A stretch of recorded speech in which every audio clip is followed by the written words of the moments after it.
السلام علیکم ورحمۃ اللہ وبرکاتہ۔ ازہری گائیڈ کے معزز ساتھیوں، مجھے امید ہے آپ خیر و عافیت سے ہوں گے۔ اللہ ہمیں اپنے حفظ و امان میں رکھے، آمین۔ آیت الکرسی کی میں آپ کو آج فضیلت بتانے جا رہا ہوں۔ وہی آیت الکرسی جو قرآن پاک کی تمام آیتوں کی سردار ہے۔ یہی تو ہے وہ آیت الکرسی جو ہر نماز کے بعد سر پہ ہاتھ رکھ کے پڑھتے ہیں۔ اس کی بڑی فضیلتیں ہیں، سن کے آپ کو بڑی خوشی حاصل ہوگی۔ اللہ کے رسول صلی اللہ تعالیٰ علیہ وسلم نے حضرت ابو ہریرہ رضی اللہ تعالیٰ عنہ کو ایک ذمہ داری دی تھی، مال غنیمت کو دیکھ ریکھ کی۔ مال غنیمت ان کو سونپ دیا، کہا اس کی دیکھ ریکھ آپ کو کرنی ہے۔ اب رات آتی ہے، اب رات میں ایک چور آ جاتا ہے۔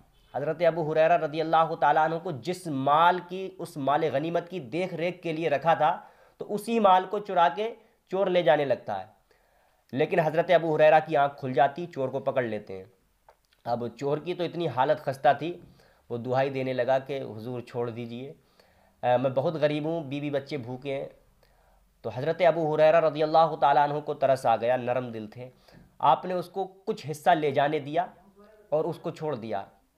اب صبح ہوتی ہے، اب اللہ کے رسول سے ملاقات ہوتی ہے۔ اللہ کے رسول ارشاد فرماتے ہیں، اے ابو ہریرہ، رات کیا ہوا تھا؟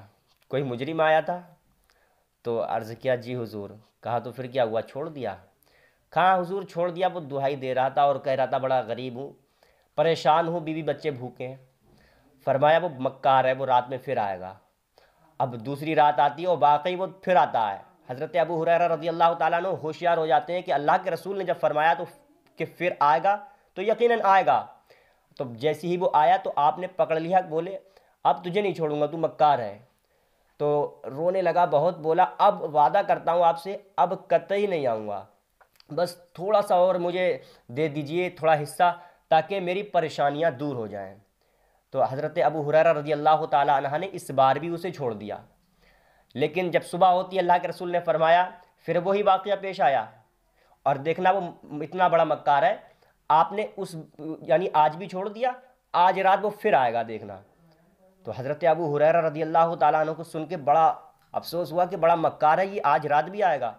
تو حضرت ابو ہریرہ رضی اللہ تعالیٰ عنہ بڑے ہوشیار ہو کے انتظار میں رہے، منتظر رہے کہ اب جی آئے گا تو اس کو چھوڑوں گا نہیں، اللہ کے رسول کی بارگاہ میں ڈائریکٹ پیش کر دوں گا۔ اب وہ آیا تو اللہ کے رسول حضرت ابو ہریرہ رضی اللہ تعالیٰ عنہ نے اس کو پکڑ لیا اور اللہ کے رسول کی بارگاہ میں لے جانے لگے، بولے تو مکار ہے، اب تجھے نہیں چھوڑوں گا۔ تو پھر اس نے آخری بار دہائی دی اور رونے گڑگڑانے لگا اور عرض کرنے لگا کہ اللہ کے رسول کی بارگاہ میں مجھے مت لے جانا، میں آپ کو ایک ایسا عمل بتاتا ہوں جس سے آپ کی فکر دور ہو جائے گی، اور آپ کو رات بھر چوروں سے محفوظ بھی رہیں گے، اور پریشانی بلا وبا مصیبتوں سے محفوظ رہیں گے، آپ آرام سے سونا، پھر آپ کو دیکھ ریکھ کی کوئی ضرورت نہیں ہے۔ جو عمل میں بتا رہا ہوں، اس عمل کی برکت سے آپ کا مال حفاظت میں رہے گا، اللہ تعالیٰ اس کی حفاظت کرے گا۔ اب چور نے جب یہ کہا تو حضرت ابو ہریرہ رضی اللہ تعالیٰ عنہ نے فرمایا تو بتا کون سا عمل ہے؟ تو اس چور نے کہا کہ آیت الکرسی کو آپ پڑھ کے سو جایا کرو، تو آپ کو چوروں سے بھی چوروں سے بھی محفوظ رہیں گے، اور آپ کے مال میں، جان میں، گھر بار میں کوئی پریشانی نہیں آنے والی، آپ محفوظ رہیں گے۔ تو آپ نے اس خوشی میں اس کو چھوڑ دیا کہ اس نے بہت اچھا عمل بتایا ہے، اور وہ وعدہ کر کے چلا گیا، ٹھیک اب نہیں آؤں گا۔ اب صبح ہوتی ہے، اللہ کے رسول سے ملاقات ہوتی ہے، اللہ کے رسول ارشاد فرماتے ہیں کیا ہوا رات کے مجرم کا؟ حضرت ابو ہریرہ عرض کرتے ہیں مولا، اے اللہ کے رسول، اے میرے آقا، اس بار بھی وہ آیا تھا اور میں نے اس کو چھوڑ دیا، اس نے ایک عمل بتایا، اس عمل بتانے کی خوشی میں نے اس کو چھوڑ دیا۔ کہا کون سا عمل بتایا؟ کہا اس نے آیت الکرسی پڑھنے کو کہا، اور کہا آیت الکرسی پڑھ کے سو جایا کرو، چوروں سے محفوظ رہو گے، اور بلا وبا مصیبتیں دور رہیں گی، اور آپ کی فکریں دور ہو جائیں گی۔ کہا اس بار وہ سچ بول گیا، اور یقیناً اب وہ نہیں آئے گا، اور وہ یہ جو عمل بتا گیا یہ میرا ہی بتایا ہوا عمل ہے۔ واقعی آیت الکرسی میں بڑی پاور اور فضیلت ہے، اور وہ چور نہیں تھا۔ حضرت ابو ہریرہ رضی اللہ تعالیٰ عنہ عرض کرتے ہیں یا رسول اللہ، تو پھر کون تھا؟ اللہ کے رسول ارشاد فرماتے ہیں وہ چور نہیں، شیطان تھا۔ تو پتہ چلا کہ وہ شیطان تھا جو 3 دن لگاتار آتا رہا، اور ایک عمل بھی بتا گیا، اور اس سے ایک بات یہ بھی پتہ چلی کہ شیطان سچ بھی بولتا ہے۔ جیسے کہ ایک بزرگ تھے، دیوار کے کنارے سے گزر رہے تھے، اور وہ دیوار جو تھی گرنے والی تھی۔ اب شیطان نے کیا اب بزرگوں کو جلدی سے ہٹا لیا، اور دیوار گر گئی۔